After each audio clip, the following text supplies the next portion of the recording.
Слушай, тялото ти не е кофа за боклук. То е храм, съвършена машина за резултати. И ако го храниш с боклук, ще получиш боклук като резултат. Новото поколение супер храни не са лукс. Те са стандартът за хора, които искат енергия, фокус и сила. Това е плътна хранителна стойност, 99% усвояемост, естествена енергия, по-силен имунитет, по-малко възпаление, по-бавно стареене. Това не е просто храна. Това е горивото на хората, които искат да действат.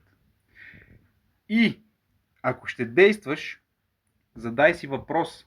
Ще инвестираш ли в тялото си или ще продължиш да го наказваш? Ако искаш да пробваш, няма да ти продавам нищо. Ще ти дам безплатна мостра. Пиши ми "искам" на лично съобщение и ще намеря начин да те почерпя една порция.